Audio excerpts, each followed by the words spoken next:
एक motor boat 1 घंटे में धारा के अनुकूल 1 घंटे में 8.4 किलोमीटर धारा के अनुकूल यानी कि V प्लस यू, और धारा के प्रतिकूल 4.8 किलोमीटर।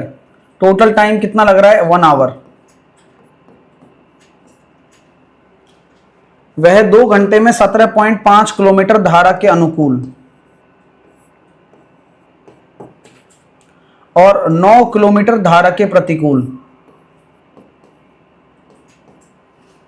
9 किलोमीटर धारा के प्रतिकूल, और कितना टाइम लग रहा है? 2 घंटे।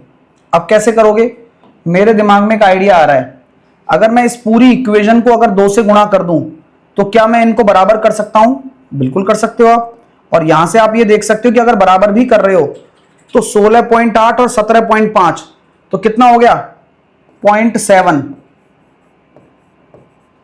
V प्लस यू बराबर हो जाना चाहिए 9.6 और 0.6 V माइनस यू के। तो यहां से मुझे समझ में आ गया कि खेल खिलाड़ियों का बन जाएगा अपने आप ही। यहां से आपके सामने देखो इक्वेशन आ रही है कि V प्लस यू और V माइनस यू का जो रेशो आ रहा है वो आ रहा है 7:6। चलो बढ़िया है।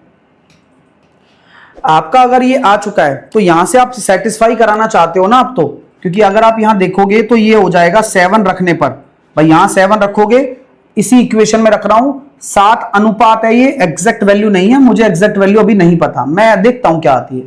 7 रखूंगा तो ये हो जाएगा सर 1.2, 12 7 84 होता है, ठीक है। 6 रखूंगा तो कितना हो जाएगा? 0.8। तो यहां देखो 2 बराबर 1 आ रहा है, तो 1 बराबर कितना होगा? 1/2 होगा। पॉइंट आप समझ पा रहे हो? यानी कि आपको जो प्रोसीजर लेना है वो डबल लेना है, यानी कि आपका जो V प्लस यू है, क्योंकि जब आ रहा है ना तो V प्लस यू कितना हो जाएगा? 14 हो जाएगा, क्योंकि डिनोमिनेटर में था वो, ये 12 हो जाएगा। ये एग्जैक्ट वैल्यू हम फाइंड आउट कर चुके हैं अब। यानी कि यहां से अगर मुझे कुछ निकालना है तो V प्लस यू बराबर अगर 14 है और V माइनस यू बराबर मेरा अगर 12 है, तो यहां से मुझे अगर V निकालना होगा तो कितना आ जाएगा? 26/2 13, ये आ गई 30।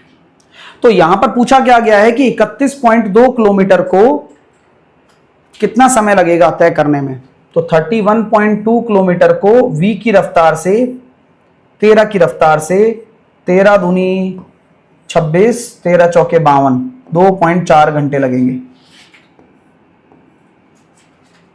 2.4 आवर्स लगेंगे। अच्छा सवाल है ना?